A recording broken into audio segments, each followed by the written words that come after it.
Nesse episódio eu converso com um convidado que busca transformar o mundo por meio da inovação.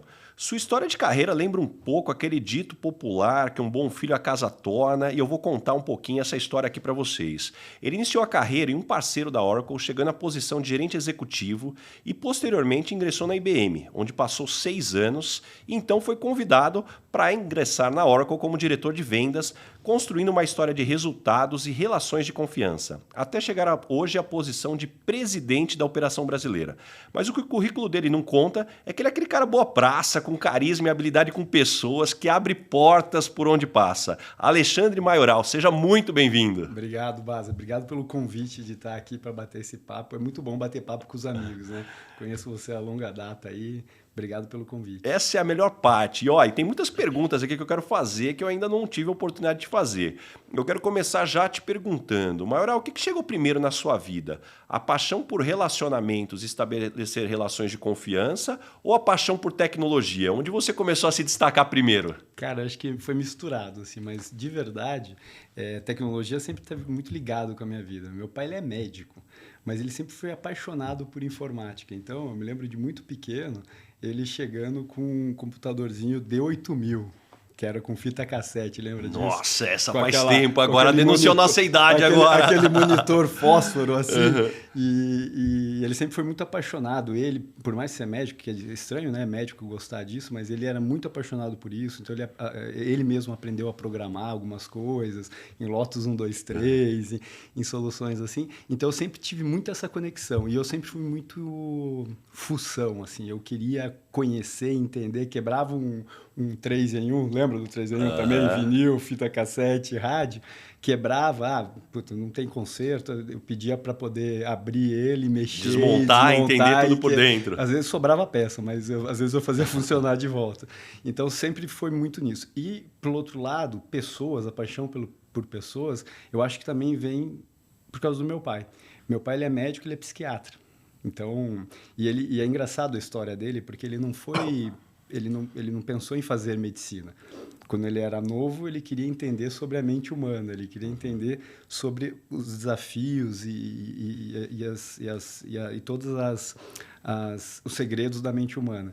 E daí ele descobriu que precisava fazer psiquiatria, medicina, para poder fazer psiquiatria e aprender sobre isso, né? Então, e ele sempre foi muito apaixonado por esse conceito de conhecer a mente humana, né? Então, desde moleque, ele sempre falou muito sobre isso comigo, né? Tem até uma frase muito emblemática para mim, que ele sempre falou, e eu só fui entender isso mais tarde, né? Relação humana é o maior segredo da humanidade. Entre pai e filho, marido e mulher, amigos, colegas. Então, se você conseguir cuidar da tua relação com as pessoas, você vai longe, você vai ter muito sucesso. Ele sempre falou isso para mim. Quando eu era moleque, eu não entendia o que ele queria dizer. E depois, mais velho, começando a lidar com pessoas, eu comecei a entender o que ele queria dizer. Pô, que fantástico você já trazer isso logo no início, porque eu vejo que, principalmente quando a gente fala de carreiras, mas pode se expandir para família, para amigos, a importância das relações, se a gente ampliar isso, né, para o termo que o mercado usa de soft skills ou people skills, infelizmente, é algo que não é tratado nos MBAs, pós-graduação. Hoje, na pesquisa da Michael Page, a gente sempre traz esse dado que assusta, mas depois a gente aterriza o dado, que 91% das pessoas são contratadas por habilidades técnicas e depois demitidos por questões comportamentais, 91%. Só que, por um lado, a hora que olha os módulos de MBA, pós-graduação, graduação, menos de 1% trata de habilidades humanas, ou seja, tem um elefante na sala e ninguém está falando dele. Então é legal a gente já começar por aí e até para que a gente possa, né? O objetivo do podcast é decupar a cabeça do executivo aqui do que formou, né? Do que fez com que esse profissional desenvolvesse essas habilidades. E um ponto que para mim, que eu vejo na tua história que é chave, me lembra um pouco da minha história, você cresceu entre o Paraná, Bauru e Depois fazer em carreira em São Paulo, sempre foi um objetivo ou foi uma ideia que você teve que amadurecer e tomar uma decisão difícil para sair ali do teu lugar raiz? A minha história é muito engraçada, porque assim, você comentou ali no início, né, da minha carreira, mas tem antes daquilo ali, algumas passagens minhas de... Eu realmente tenho esse mundo Curitiba, Paraná, Sul, com interior de São Paulo, porque minha família toda realmente é de Bauru, mas eu nasci em Curitiba, daí vivi até meus 6, 7 anos lá. Meu pai e minha mãe se separaram. Eu fui morar com a minha mãe em Bauru. Fiquei lá uns 3, 4... Não completei 4 anos e voltei para Curitiba exatamente por causa de estudo, né? Para ter mais oportunidade de aprender, de estudar. E como eu era a pessoa que gostava de tecnologia... quando eu era mais novo, eu queria ser médico. Meu pai era médico, eu queria ser médico. Referência. Normal, né? Eu queria ser pediatra, o base, para você entender. Meu pai falou, você tá maluco? Pediatra, não, você não vai ter vida, né? Ele falou, não vai para isso. Você gosta de tecnologia, vai em tecnologia. Daí voltei para Curitiba, terminei o primeiro, segundo grau. Já no segundo grau, eu ingressei em um curso técnico em eletrônica. Então, que é o Cefet, antigo Cefet, agora é o UTFPR, né? Universidade Tecnológica do Paraná. Então, fiz o técnico, são 4 anos, depois já ingressei no último ano, já podia fazer a faculdade, então fiz o vestibular, passei em engenharia elétrica no antigo Cefet, que já tinha virado o TFPR, e dei continuidade. E depois que eu estava ainda me formando, ainda estagiando, eu trabalhei com manutenção de placa. Meu primeiro emprego realmente foi de trocar transistor, capacitor. Técnico, literalmente. Literalmente. E passei por isso. Depois eu fiquei uns 2 anos trabalhando como técnico, mas daí eu já comecei o pessoal já começou a identificar que eu conversava bem com a galera. Daí falou, não, você vai para suporte técnico, para você conversar e explicar o que tem que ser feito. Daí eu fui convidado para ser o líder de parceiros para dar treinamento sobre soluções que a gente vendia. Era controle de acesso na época, biometria, relógio ponto para as empresas. Então, eu comecei nesse mundo. E 2 anos depois, eu tive sabe a decepção com o contexto da empresa que eu trabalhava? E acabei saindo e não sabia muito o que fazer. Estava terminando o curso de engenharia lá, não sabia muito o que fazer da vida. Tinha muitos amigos lá em Curitiba. Um deles era dono de um bar, restaurante da noite, assim, falou, não, quero que você venha trabalhar comigo. Você conhece um monte de gente, conversa com um monte de gente, vem trabalhar comigo. E eu fui. E nessa a gente abriu uma agência de eventos, então a gente fazia shows, festas. No meio dessa agência, a gente resolveu comprar um bar-restaurante na principal de Curitiba. Quem é de Curitiba está me ouvindo vai saber, na Batel ali, que é a principal ali. E a gente abriu um bar-restaurante marroquino, assim, que era muito legal. Era comida marroquina até às 11 da noite, assim. Depois das 11 virava um pubzinho. E isso foi me ensinando muita coisa. Então, eu tive outros momentos da minha vida que me trouxeram até aqui. E esse momento é super importante, né? Até conversando com meu pai esses tempos, ele fala, poxa, se eu não tivesse tido aquela lacuna de 4 anos ali querendo cuidar de festa, agência, bar, você, quem sabe, estaria em outra posição até. Daí eu refleti sobre isso, eu falei, não. Porque aqueles 3, 4 anos de trabalho que eu tive nisso me ensinou a história da relação humana, de eu lidar com as pessoas, de como eu lidar com as pessoas, como eu lidar com a diversidade, porque eu falava com todas as pessoas. Eu falava com alguém que era milionário que estava indo visitar. Todos os públicos. Até o menino que trabalhava para a gente na limpeza ali. E isso fez eu entender e entender o que era a relação humana, né?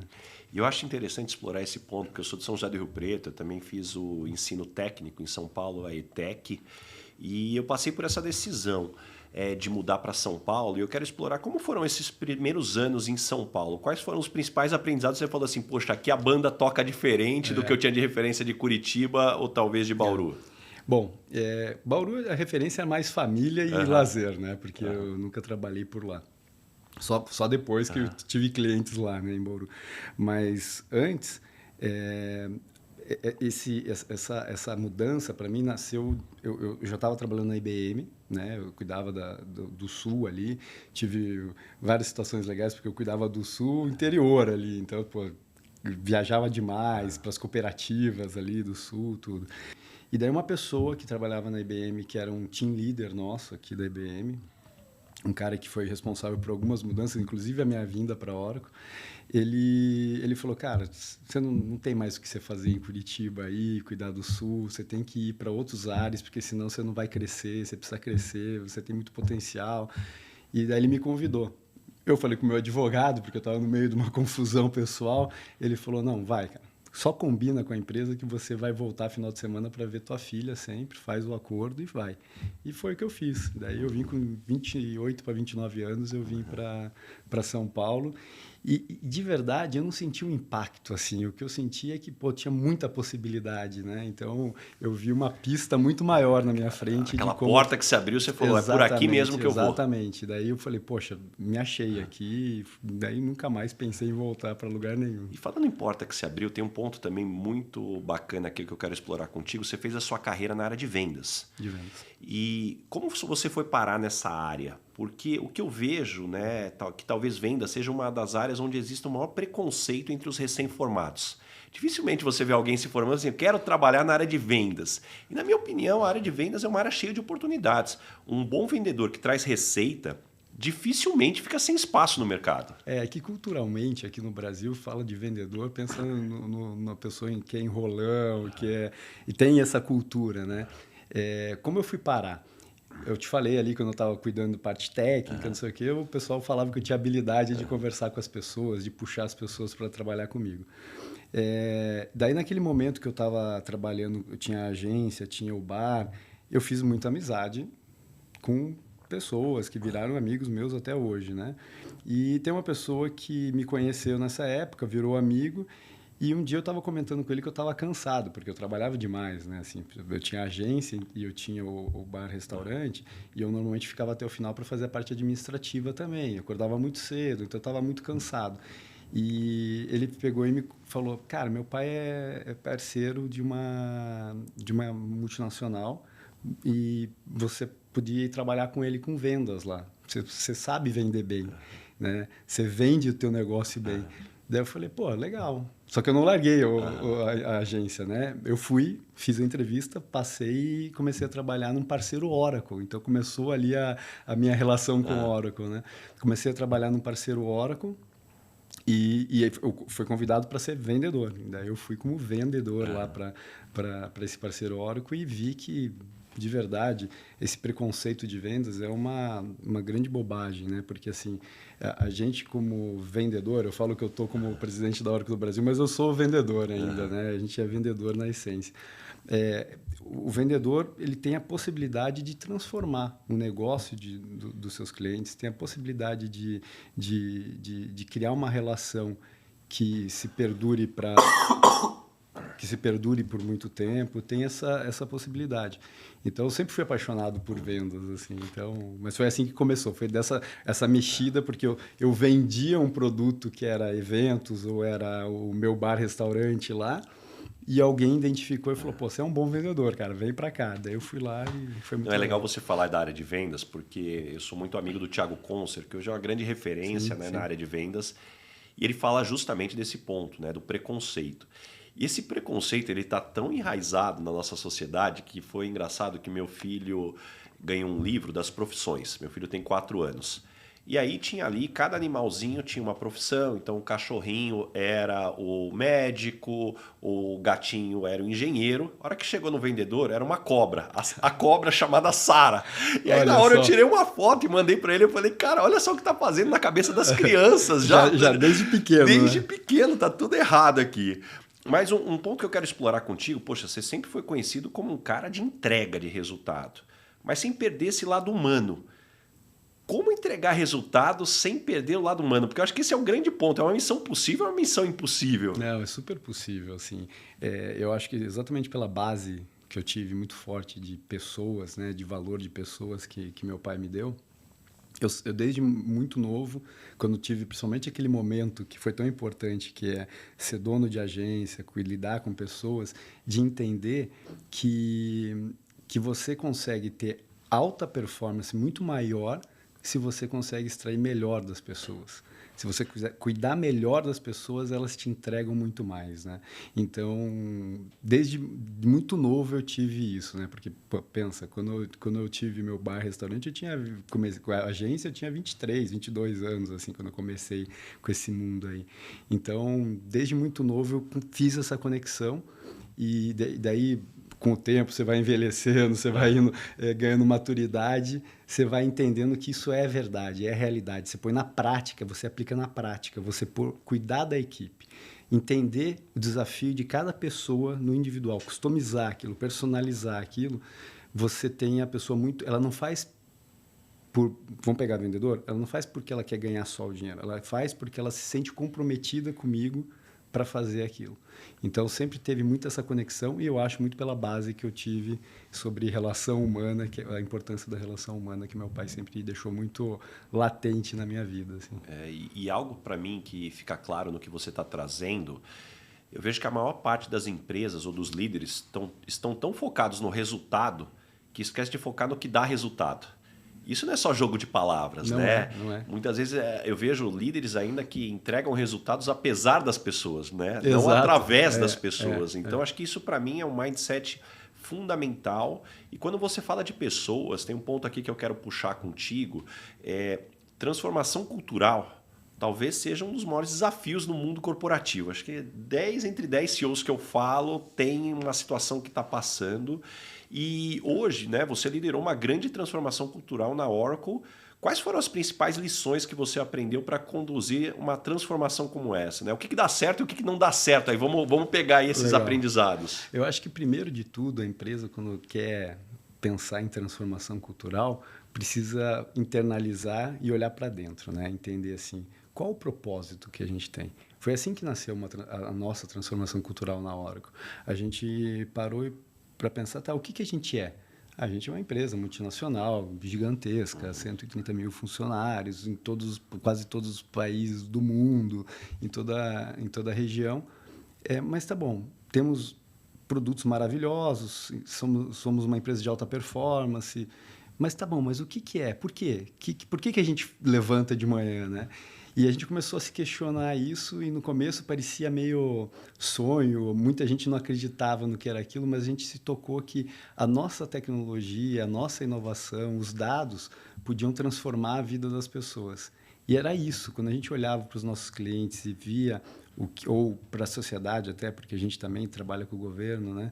Tem muita solução da Oracle rodando em governo, a gente vê o quanto isso impacta a sociedade no final, impacta as pessoas no final, a gente falou, pô, esse é o nosso propósito. E a gente começou a entender esse propósito e daí cada vez mais criar aliados. E realmente é um desafio enorme em qualquer empresa a transformação cultural. Porque você não tem um botão que você aperta e muda a cabeça e o mindset de todos ao mesmo tempo. Nem botão e nem PowerPoint que faz isso sozinho. Mas o que eu aprendi é que, assim, como a gente muda isso? É trazendo aliados para isso. Então, você vai aumentando o número de aliados que entendem, têm esses valores, e daí o meio começa a influenciar positivamente, contaminar positivamente, que as pessoas que não estão ligadas com isso comecem a se ligar com o propósito, com os valores que a companhia quer. Pô, é muito legal a forma como você começou já dizendo assim, puxa, começa olhando para dentro. Eu acredito muito nisso, inclusive até pela minha experiência, muitas vezes alguns amigos, quando estão no momento de reflexão, de transição de carreira, me pedem para tomar um café, para almoçar, e eu sempre falo, olha, você vai sair com mais dúvida do que certeza, mas vamos lá. E uma das primeiras perguntas que eu gosto de fazer é perguntar para a pessoa, me explica quem você é, sem me dizer o que você faz. Né? Então, de novo, me explica quem você é sem você me dizer o que você faz. Porque a gente começa, quando alguém te pergunta quem é você, a gente começa a colocar já os rótulos que o mercado. Mas espera aí, vamos dar um passo antes. Porque se é justamente talvez a reflexão se o rótulo está correto, então ela tem que começar por aí. E aí depois, para dificultar um pouquinho mais a resposta, eu digo, espera aí, Agora me responde de uma forma que uma criança de 5 anos consegue entender. Aí dá aquele nó, mas é aí onde você vai buscar a essência efetivamente. É engraçado você falar isso porque exatamente nas entrevistas eu tenho muito disso. Primeiro eu pergunto da vida pessoal da pessoa. E você vê que tem uma trava enorme. Porque eu acredito muito assim que o líder de sucesso, as pessoas de sucesso, não precisa ser só líder, que líder e chefe é diferente, né? Então, assim, líder todo mundo pode ser. Por mais que você não tenha uma cadeira de gestão, você pode ser líder dentro da empresa que você está. Mas eu vejo que, assim, as pessoas que se desconectam muito do que são de verdade na vida pessoal, do que é a essência dela, ela gasta uma energia enorme para fazer uma persona que não é ela, que ela não foca na coisa que é importante. Ninguém tem 2 cérebros, né? Não tem, exato. E daí quando você começa a perguntar aí, você faz essa pergunta, você começa já a ter o primeiro estalo do que é aquela pessoa. E você consegue também entender um pouco dos valores dela, né? Então, é engraçado você comentar isso, porque é uma das perguntas que a gente faz quando a gente está batendo papo, e para mim é muito revelador, assim, porque ali a pessoa abre ou não abre, daí você começa já a identificar o perfil de cada um. E falando em identificar em perfil, você sempre foi ambicioso? Em que momento você percebeu que poderia ser um diretor ou até mesmo chegar a uma posição de CEO? Cara, é muito engraçado essa história também, Basa, porque eu, 4 dias antes de assumir a presidência da Oracle, eu estou há 1 ano e 3 meses, né, sentado na cadeira aqui. 4 dias antes, eu não tinha nem noção que eu ia ser convidado para assumir a presidência. Daí falar, Maioral, não é isso, fala a verdade. Verdade, não tinha mesmo. Por quê? Porque eu acredito muito que as pessoas nas empresas, elas não têm que pensar em fazer um plano de carreira, mas sim um plano de vida. Porque o que acontece? O mundo muda o tempo todo. As organizações se adaptam a essas mudanças o tempo todo.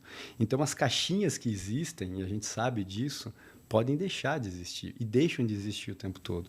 Então, na minha cabeça, sempre foi assim, eu preciso ser bom, eu preciso estudar, eu preciso me alimentar de várias informações, conhecer o processo da companhia, conhecer as soluções, conhecer tudo sobre isso, e não importa a organização que vier pela frente, eu vou ter meu lugar ao sol.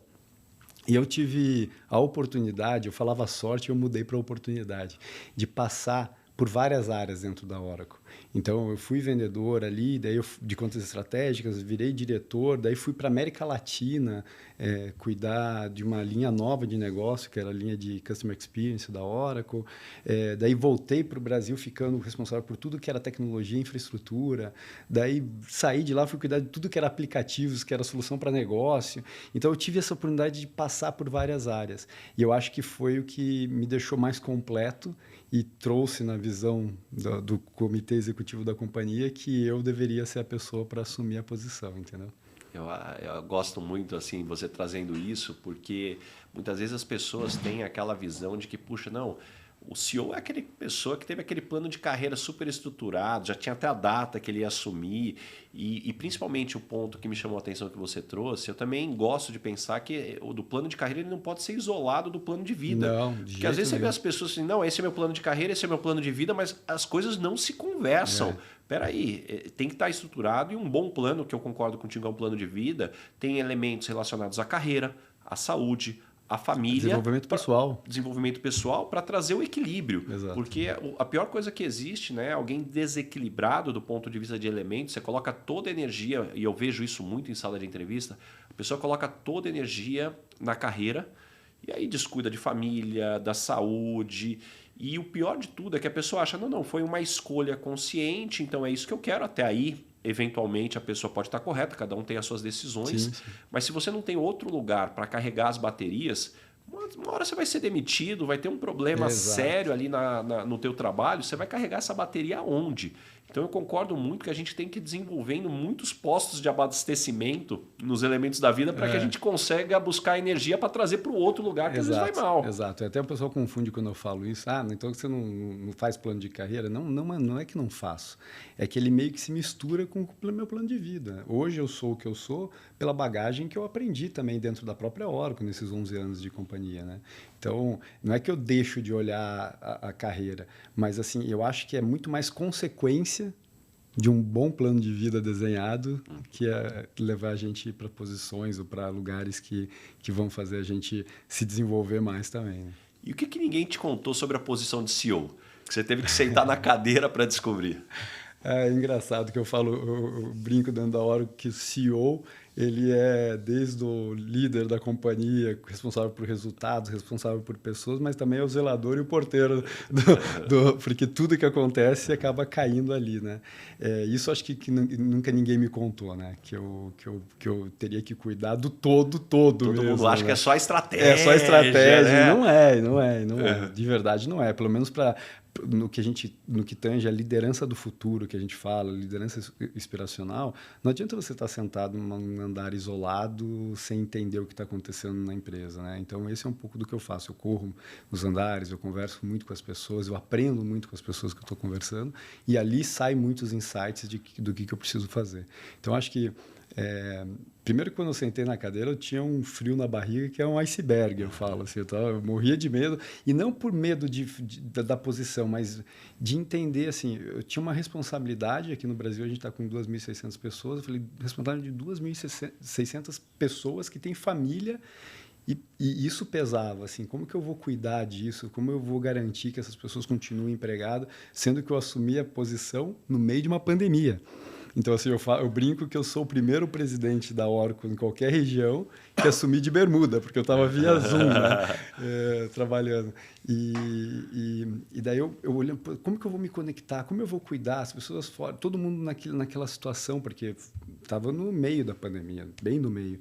Naquela situação, será que a gente vai conseguir entregar? A gente é uma empresa, se não entregar, tem que readequar. E eu me lembro que nesse trabalho, quando a gente conseguiu ter o sucesso, assim, o time executivo, o comitê executivo no final quando a gente acabou aquele ano, que eu já estava como presidente, eu sentia assim todo mundo feliz e a galera chorou. Os executivos da companhia que estavam no Zoom com a gente, todo mundo chorando pela felicidade de ter conseguido entregar, e não pela entrega, não pelo que a gente ia receber de bônus, não era isso, era porque a gente conseguiu manter o emprego de todo mundo ali, né? Então, é muito gostoso isso. E algo que eu vejo também que muitas vezes o papel do CEO é ser um grande gestor de egos e vaidades. Porque, naturalmente, 2.600 pessoas, é impossível você ter todo mundo ali 100% alinhadinho, né? Uhum. Você tem alguma técnica para você lidar com essa dinâmica? Esse acho que é um dos maiores desafios de uma liderança, é lidar com o ego das pessoas, né? Eu sempre falo assim, o ego não é uma coisa ruim. Só que ela tem que ser usada da forma positiva, né? Mas eu tento sempre entender o ponto de vista. Eu tento não ir contra, mas tentar me colocar na posição e entender por que tem aquela atitude. É esse exercício que eu faço e normalmente me ajuda, porque quando acontece alguma situação que o ego vem muito forte, eu não entro no jogo contra. Eu tento trazer para o meu lado para poder mostrar o outro lado também.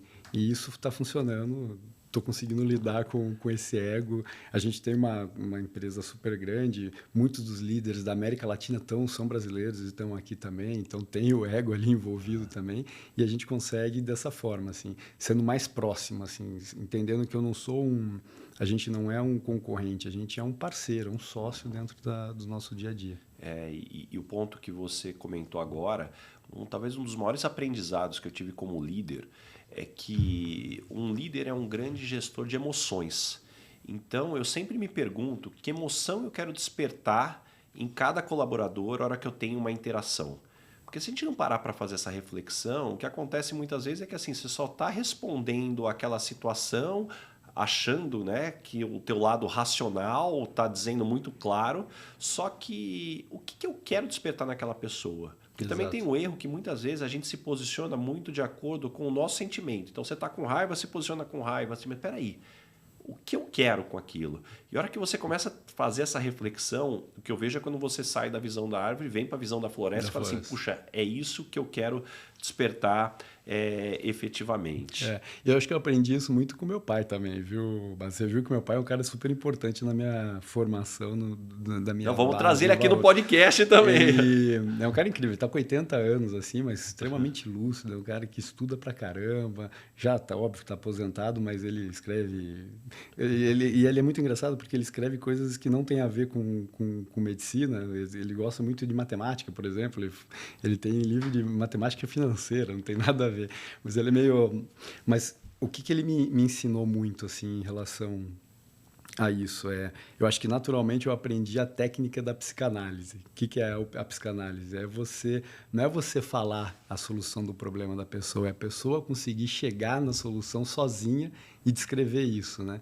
E ele nunca me ensinou isso, mas eu acho que de forma indireta, ele fazendo comigo, eu aprendi a fazer com as pessoas também. E ajuda demais, porque na questão do ego que a gente estava falando, fazer a pessoa ela mesma enxergar isso tem muito mais efetividade do que eu falar que ela está fazendo alguma coisa, entendeu? E para isso tem uma armadilha, porque muitas vezes a gente, com nossa falta de tempo, a gente querer dar as respostas resolve muito mais rápido. Né? E muitas vezes a falta de interesse no outro faz com que você dê a resposta achando que você está ajudando. Poxa, então eu penso assim, o meu jeito é o correto, afinal, eu sou o exemplo para a humanidade de como se deve pensar e agir, né? Que é a armadilha que muita gente cai. Então eu gosto muito, tudo começa por você entender o outro. E um ponto assim, Maioral, como é que você lida com a vulnerabilidade? Essa linha tênue entre o líder não pode ser o super-herói, mas ao mesmo tempo você precisa demonstrar uma confiança para as pessoas te seguirem. Como que você faz esse equilíbrio?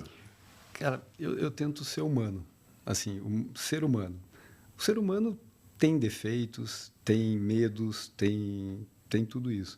Só que a gente também tem a coragem, né? Então, assim, eu sou muito transparente do que eu sou. Quando eu tenho medo, eu falo que eu estou com medo daquilo. Quando eu entendo e tenho coragem, eu mostro a coragem que eu tenho naquilo. Mas eu não tento ser o super-homem, eu não tento que as pessoas enxerguem eu como a pessoa que vai entregar todas as respostas para ele, porque eu não tenho todas as respostas. Eu acho que um dos valores importantes que a gente preza muito na Oracle é a humildade de saber que a gente não sabe tudo, que a gente precisa de outras pessoas em volta para nos ajudar, né?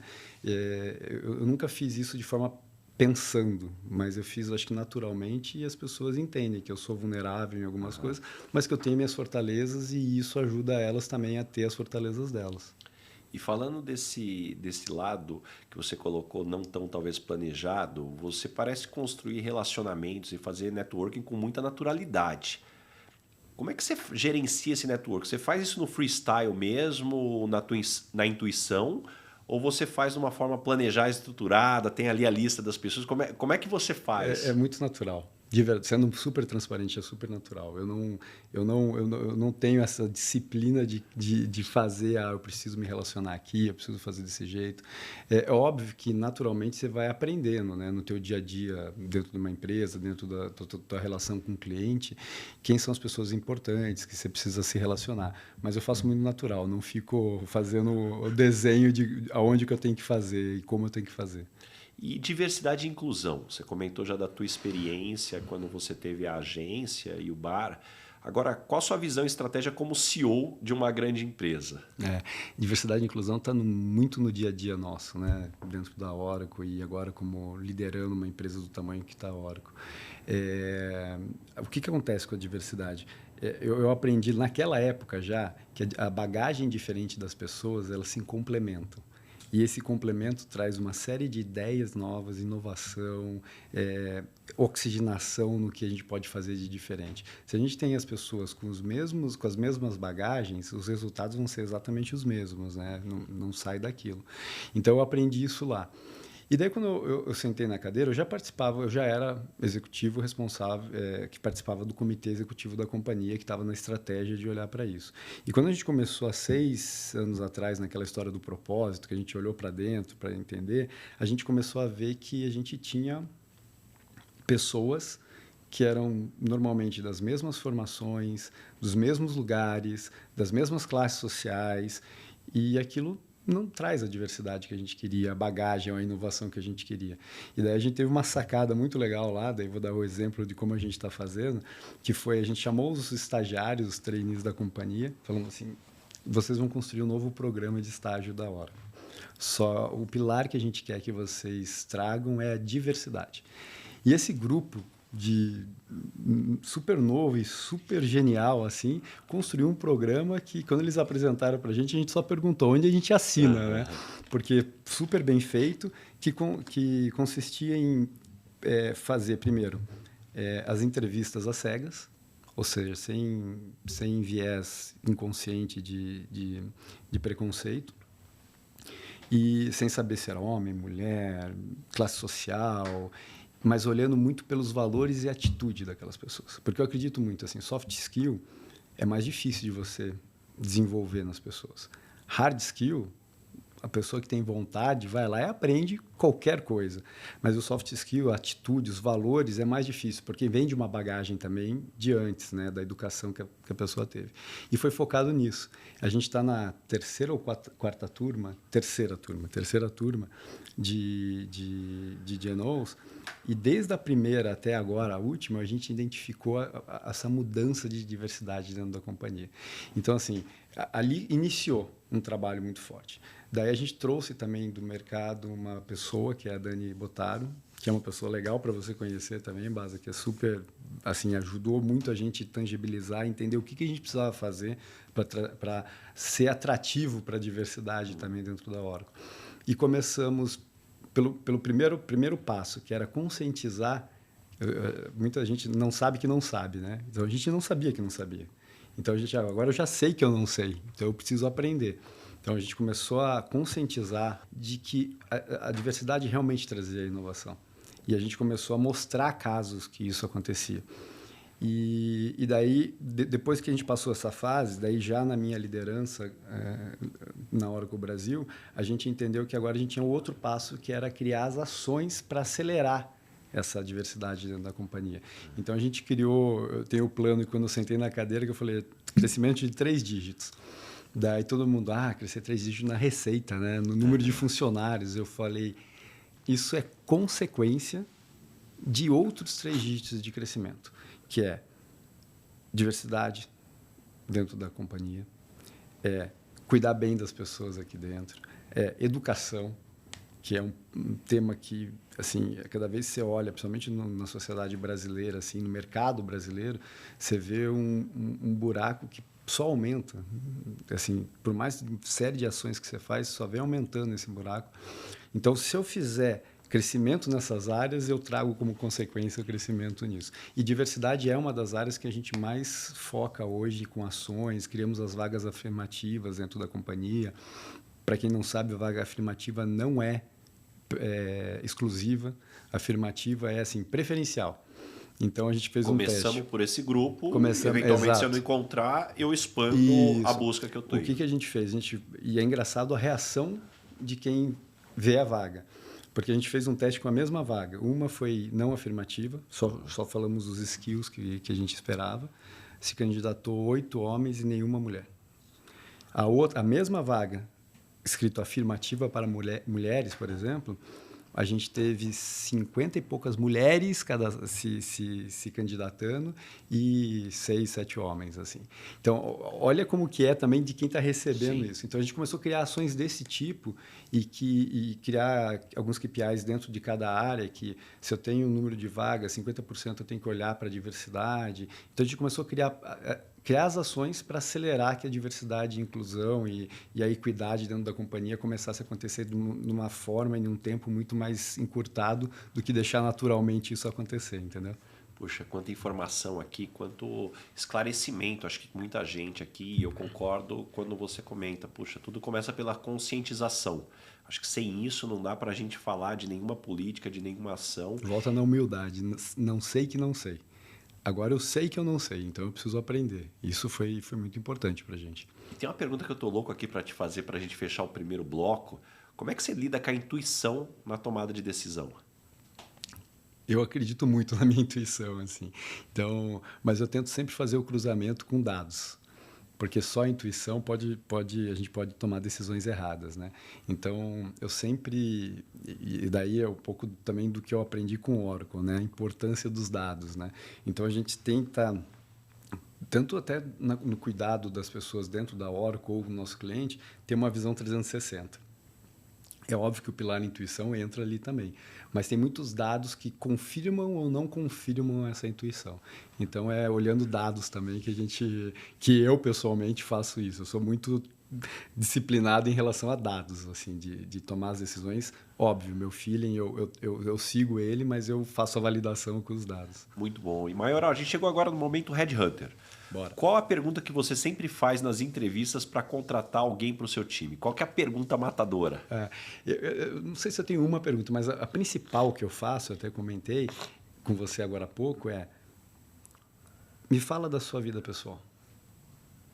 Ali eu consigo analisar se a pessoa está separando o que ela é na vida pessoal do que ela é na profissional. Se ela tenta fazer 2 personagens ali, né? duas vidas. Ali eu consigo entender os valores que aquelas pessoas, as atitudes que aquelas pessoas têm, entendeu? Então, para mim, esse é um super importante. Porque, de novo, o desenvolvimento dos hard skills, de aprenderem isso, eu acho que está muito na atitude das pessoas. Se elas têm os valores e as atitudes certas, a gente consegue desenvolver. O exemplo do Jano é isso. A gente foi e tenho super prazer de dizer que as 2 turmas, as outras turmas anteriores, praticamente 100% são colaboradores da Oracle hoje. E são pessoas incríveis, assim, que eu aprendo todo dia, entendeu? E que tipo de pessoa não dá certo trabalhando com você? Cara, Baza, não funciona comigo as pessoas que não têm os valores, os 3 principais valores que eu acredito muito e a gente na Oracle está falando muito e colocando as pessoas para entender isso. A humildade de entender que não sabe de tudo, que não ter essa arrogância de achar que sabe tudo e humildade de perguntar, de saber que pode perguntar. Eu acho que a generosidade de saber que você sabe de alguma coisa, você pode aprender, ser generoso e ensinar para as outras pessoas o que você sabe. E a gratidão de estar num lugar que está olhando para tudo isso e que ainda pode te ajudar na tua vida pessoal, porque você vai se desenvolver como pessoa também. Então, esses 3 valores assim são muito importantes para mim. Se eu não enxergo esses 3 valores na pessoa que está sendo entrevistada, dificilmente meu feeling deixa eu seguir em frente com ela. E dentro dessa linha, para você explorar esses pontos, tem alguma pergunta que você consegue identificar isso? Tem uma segunda pergunta que eu faço ali, que é como você lidaria com a diversidade dentro do teu time.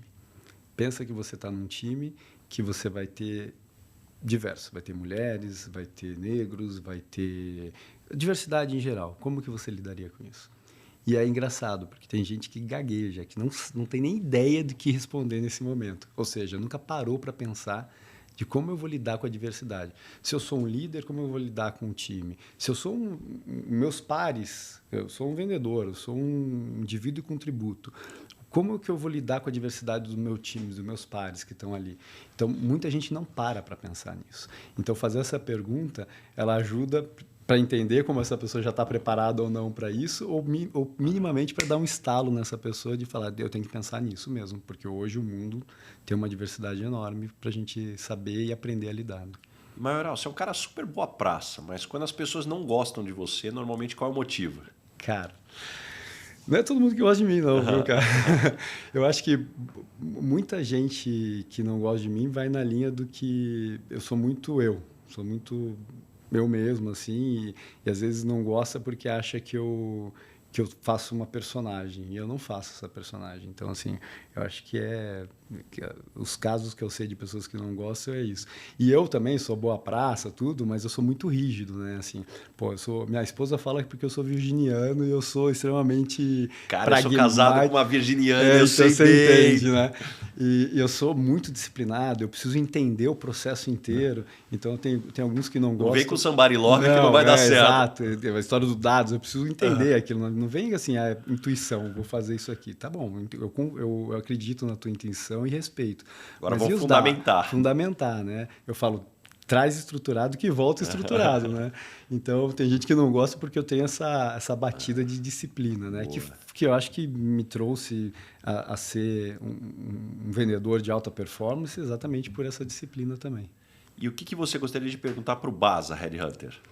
Como que o Baza Headhunter faz a identificação dos valores das pessoas que passam aí nas suas entrevistas? Pô, essa pergunta é maravilhosa, porque se você perguntar de maneira objetiva, dificilmente alguém vai dizer algo que vá contra o que é o esperado de maneira geral.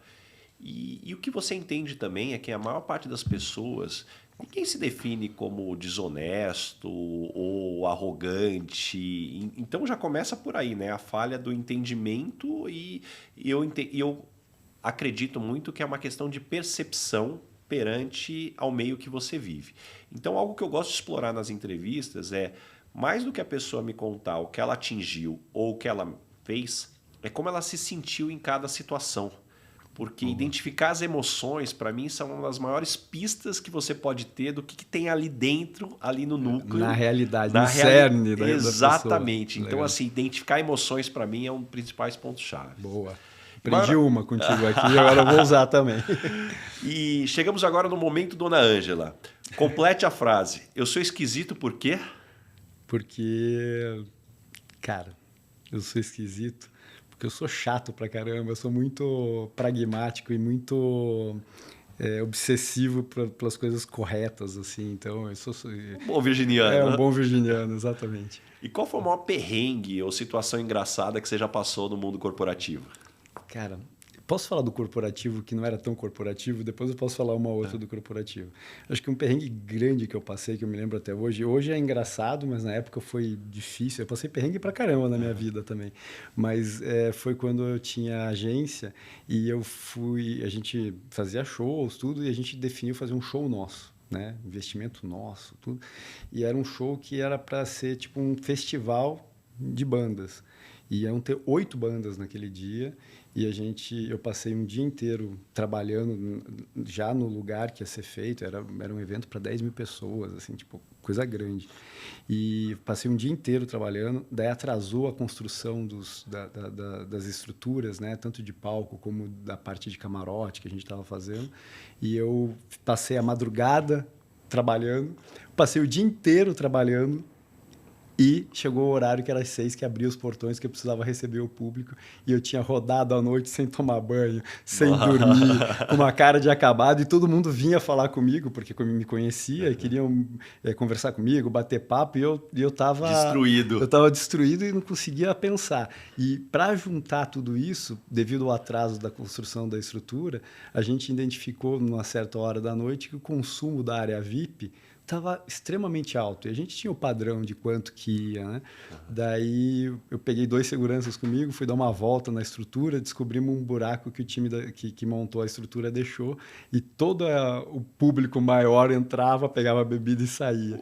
E eu tomei uma fumada nesse evento aí que fez eu repensar se eu queria continuar nesse mundo de eventos aí, mas foi um perrengue tanto de esgotamento, assim, como de fumada que eu tomei realmente no negócio, né? Essa é para todo o time da Oracle que pergunta por que o Maioral é tão fascinado por detalhes. Olha da onde vem esse aprendizado de deixar escapar e o que pode acontecer. Exato. E do corporativo, eu acho que assim, eu já passei alguns perrengues também, mas engraçados, assim. Eu acho que a gente tinha no mundo, antes da pandemia, o cliente ligava para você, vamos fazer reunião, a gente na hora pegava o avião e ia para lá, né? Não tinha outra coisa. E um cliente em Macaé, interior do Rio de Janeiro lá, chamou a gente para uma reunião, fui eu e Paulo Laranjeira, que é um diretor dentro da Oracle lá, e a gente pegou o avião, foi, sem pensar, né? Chegamos lá, fizemos a reunião, daí, agora tem que dormir aqui, porque não tinha hotel. Daí tu começa a procurar, achamos uma pousada. Pousadinha, a gente comendo no restaurante da pousada, barata passando. Umas coisas assim que depois a gente se diverte, porque a gente fechou o negócio com o cliente, né? Então valeu a pena. Muito bom. E caminhando agora para o final. O nome desse podcast é Lugar de Potência. Qual que é o seu lugar de potência? Que tipo de situação e ambiente que pode jogar lá que você brilha? Eu acho que é a liderança inspiracional. assim, de realmente focar na pessoa e mostrar que as pessoas têm a capacidade de chegar onde querem, só precisa ter coração bom, vontade e amor no que faz. E uma verdade que as pessoas não costumam dizer e, na sua opinião, é fundamental para se ter sucesso. Que precisa ter coragem. Porque você, num ambiente corporativo ou na tua vida pessoal mesmo, você acaba sendo formatado pelo meio, às vezes, né? E para fazer coisas diferentes, para você realmente estar num lugar diferente, você precisa ter coragem de tomar algumas ações, coragem de enfrentar algumas situações, coragem de tentar fazer alguma coisa que pode dar errado. Então, mas erra rápido, né? Então, eu acho que coragem é algo que todo mundo precisa parar e pensar. Porque, às vezes, todo mundo tem um tipo de coragem, mas, às vezes, não para pensar e deixa no automático. Então, para e fala, eu tô sendo corajoso no que eu estou fazendo aqui, eu estou conseguindo fazer diferente do que é só o feijão com arroz que eu preciso fazer aqui para... Porque tem gente que gosta, né? Falando, eu vou fazer aqui o meu feijão com arroz e está tudo bem, mas também não vai levar para outros lugares. Precisa ter coragem para você querer estar em lugares difíceis, né? Então, a coragem, eu acho. Cara, o que você acabou de falar aqui, que eu falo com palavras diferentes, mas a essência é a mesma, é que a forma mais fácil de você ser aceito por um grupo é você imitando as pessoas que estão no grupo. Porque rapidamente você é aceito por ser igual, Sim. mas você só se destaca por ser diferente. Então eu gosto quando você fala da coragem, eu acrescentaria a coragem de ser único. Porque isso não é óbvio na cabeça das pessoas, a coragem de ser único efetivamente. Exato. Eu estava vendo um artigo que fala disso, né? Se você faz a menos do que te esperam de você, você é criticado. Se você faz o que esperam de você, você é criticado. Então, se você é criticado de qualquer jeito, faz a mais, né? Faz o seu a mais ali. Eu gostei muito disso. E o que você aprendeu nos últimos 12 meses, seja em conhecimentos ou habilidades? Cara, eu aprendi muita coisa liderando uma empresa como a Oracle ali, né? Mas eu fortaleci o meu conceito que pessoa faz todo sentido, é o centro de tudo. Então, tem uma frase do Simon Sinek, que você com certeza conhece, mas quem sabe quem está ouvindo não conhece, né? Que 100% das pessoas, dos funcionários são pessoas, 100% dos líderes são pessoas, 100% dos investidores são pessoas. Então, se você não sabe lidar com pessoas, você não sabe lidar com negócios. Então, isso foi o aprendizado que mais se fortaleceu em mim, assim, de eu ver na prática isso ser uma verdade. E qual foi o feedback mais duro que você recebeu e que, ao mesmo tempo, te trouxe maior aprendizado? Cara, eu recebo muito feedback duro, sabe? O meu chefe, Luiz Mesler, que é o nosso presidente... Pô, ele é linha dura, eu conheço ele, hein? Então, ele é linha dura, né? Mas, assim, eu recebi muito... Eu vou falar dois, tá? Um que foi pessoal e outro que foi profissional. Profissional foi que... Esse meu jeito virginiano, às vezes, o pessoal vem com a problemática e eu tentava, isso há anos atrás, eu meio que impunha o meu ponto de vista. E um dia me deram esse feedback. Poxa, a gente traz e você não escuta o que a gente tá trazendo. As tuas ideias são boas e funcionam, mas a nossa também pode ser boa. Diversidade de volta. E daí eu comecei a exercitar, e de novo, não é que eu aprendi, eu exercitei e hoje eu faço isso de forma programática. A tentar entender o outro ponto de vista e agregar o meu ponto de vista. E daí construir algo até melhor do que os dois separadamente pensaram, né? E esse foi o feedback mais profissional. Agora, teve um pessoal que é minha esposa, a Bruna, minha esposa, para mim é o alicerce assim, de tudo. Estou onde eu estou, faço o que faço, acordo de manhã podendo fazer o que eu faço, porque tem alguém que está ali, que é meu porto seguro, que é a Bruna. Que ela, em algum momento, ela falou, você não está sabendo equilibrar a sua vida. Você está indo só para o que é profissional, só que você tem uma família e precisa cuidar da família também. E isso foi impactante porque fez eu parar para pensar. E é engraçado que isso aconteceu durante a pandemia. Eu até falo muito sobre isso, né? Tem muitos casais que durante a pandemia se separaram, né? Eu e a Bruna, durante a pandemia, a gente se aproximou, se apaixonou mais ainda e se conheceu mais ainda. E isso foi durante a pandemia. Você vai lá, pô, mas você estava trabalhando para aquilo? Estava, porque o modelo virtual era aquilo. Eu começava de manhã e terminava à noite e não tinha tempo para ir no banheiro. Ela me levava, às vezes, água, café, comida e falou, ó, vou comprar pinico para você, porque você não está saindo do escritório para poder fazer. E foi quando ela me deu esse feedback que eu falei, é verdade, né? Eu estava tendo ali... provavelmente, se eu continuasse naquele modelo mental, eu teria pifado em algum momento aí. E deixa algumas dicas de fontes de conhecimento. Como é que você se mantém informado? Como é que você se desenvolve? Tá. Eu sou meio fora do padrão em relação a isso, né? O pessoal tem livros, um monte de livros, assim. Eu queria ter mais disciplina de ler vários livros. Mas sabe onde eu aprendo muito, Baza? Eu aprendo muito conversando com as pessoas. Começa por aí. Então, caras como você, pessoas que me inspiram muito, o bate-papo com essas pessoas me ensinam muita coisa. Então, esse é um primeiro pilar que me desenvolve. O segundo pilar é ouvir podcast. Muitos podcasts como esse traz experiência e não tem coisa melhor do que você aprender com um exemplo, com uma experiência que alguém já viveu, né? Então, eu ouço muito os podcasts porque eu aprendo muito, porque alguém já viveu algum momento aquilo que eu estou passando. Vamos errar em coisa nova. Exatamente, né? Então, o podcast.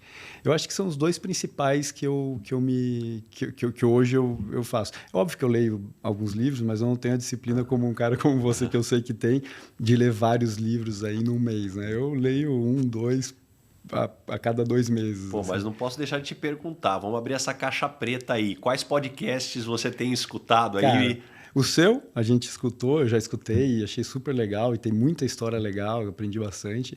Tem um outro que eu gosto muito, que é Desobediência Produtiva. Do Ivan Moré. Do Ivan Moré. Amigão, que eu tive a nossa. oportunidade de fazer com ele também, porque ele navega por vários temas também, né? Então, ele não vai só para o corporativo, mas ele vai também para a vida pessoal, ele vai também com empreendedores. Então, eu gosto muito ali. E ali, a Desobediência Produtiva é um exemplo da história da coragem, né? O nome em si já diz, né? Como você tem coragem de fazer algo que você não está obedecendo a regra, o meio que te pede, mas você está fazendo uma coisa boa, né? Está tendo coragem de fazer uma coisa boa. É legal você falar do Ivan. O Ivan é um grande responsável aqui por esse podcast também, porque quando eu decidi fazer o podcast, eu me lembro assim, Ivan, vamos almoçar. Cara, me ajuda aqui, porque eu sei entrevistar em sala de entrevista. E Headhunter normalmente não fala, né? Você não tem que falar, você tem que perguntar e escutar, e é isso, até para não influenciar. E ele aquele jeitão, não, relaxa, Baza, você tem muito talento, simples, vai por né? aqui, super simples, né? E toda aquela complexidade de uma forma simples. A gente fez alguns almoços, ele me ajudou muito aqui, eu desenvolvi um modelo aqui pra gente fazer. Eu gosto muito dele ali, eu escuto muito o JJ também, que eu acho que traz uma vivência, né? Eu sou apaixonado por esportes, assim, então eu vejo ele fazendo a conexão de esportes, assim, eu me identifico demais também. Me indica 3 pessoas bacanas para eu convidar para esse podcast e ter uma conversa como essa. Eu indicaria meu pai, mas meu pai ele é tão tímido para fazer essas coisas. Vai ser difícil trazer aqui. Pra você ter noção, quando eu assumi a presidência da Oracle, eles queriam que meu pai fosse falar alguma coisa, né? E eu não estava sabendo de nada, né? A gente foi fazer o kickoff, daí montaram um vídeo contando um pouco da minha história. Daí a minha esposa conseguiu gravar dele, ele falando a frase... o segredo da humanidade, o maior segredo da humanidade é a relação humana, né? E aparece no final, chorei um monte, assim, mas foi um parto a minha esposa conseguir fazer ele gravar, feito assim. Só gravar isso daí. Então eu chamaria ele, mas ele não vai rolar. Não vai rolar. Tem 3 pessoas que eu acho que são muito legais de você conhecer. Uma é a Isa. A Isa, ela entrou na hora como menor aprendiz, é uma menina negra, que veio do subúrbio, tem uma série de diversidades, é mulher, é negra, veio do subúrbio, mas que teve uma história muito linda, assim. Ela tem 19, 20 anos agora, acho que ela está com 19 ou 20, eu não sei certinho.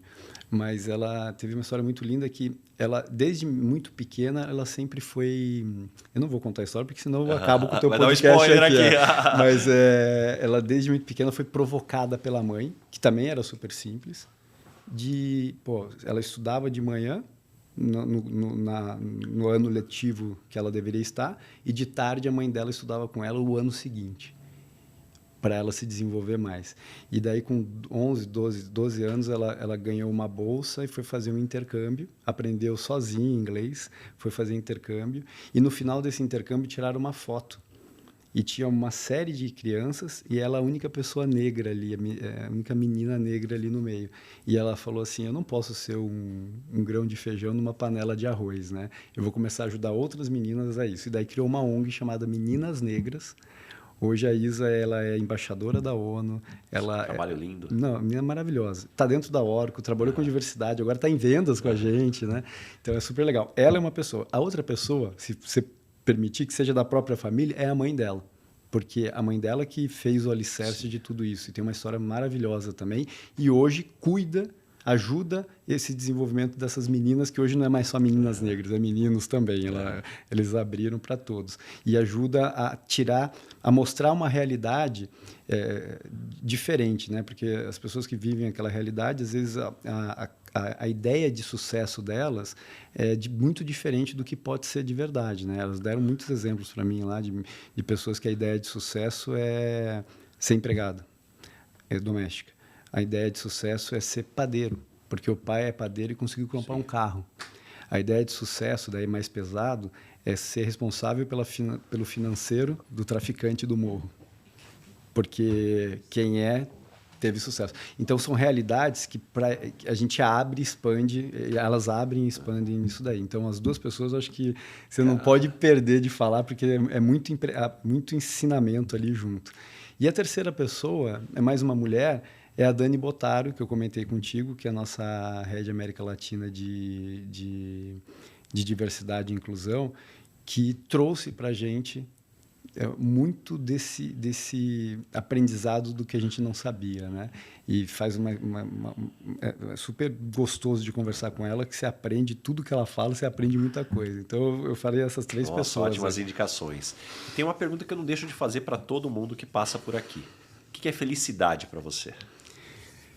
Posso falar duas? Eu acho que, pessoalmente, a felicidade é quando eu estou no meio no âmbito da família, assim, e a gente está ali curtindo junto, estamos juntos. Eu gosto muito de família grande, estar junto com todo mundo. Isso é felicidade, assim. Os finais de semana, para mim, eu tento... Como durante a semana é muito cheia, né? E eu fico pouco com a família, final de semana eu tento dar toda a minha atenção ali, e isso traz muita felicidade para mim, assim, porque eu vejo também o quanto eles ficam felizes de eu estar ali com eles, ali, genuinamente, né? E outra felicidade que me traz muito é olhar a transformação de pessoas que estão à minha volta, assim. Quando eu vejo que alguma mentoria, algum coach que eu dei, ou algum exemplo que eu sou para essa pessoa, vai ser o tijolinho para construir o que essa pessoa vai ser. Então, quando eu vejo algumas dessas pessoas se desenvolvendo, com os valores que eu acredito também, e indo em frente e crescendo, puta, me dá felicidade demais. É o que faz eu acordar de manhã e pensar, posso mexer com a vida de alguém também. Então, por isso que 10 para as 5 da manhã eu abro o olho, às vezes está frio, está chovendo, você não quer sair, mas eu falo, eu vou porque eu posso fazer alguma coisa diferente. Muito bom. E antes da gente encerrar, tem um presente aqui.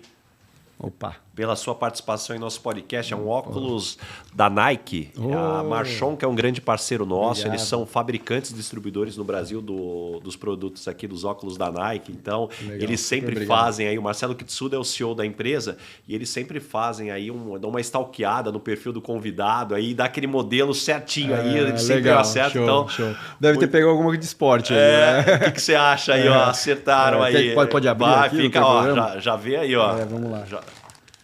Aí, ó. Modelo bom, gostei. Olha que lindo. Muito bom. Legal. Vou pôr pra galera. Já põe aqui, ó, o pessoal ver como é que é.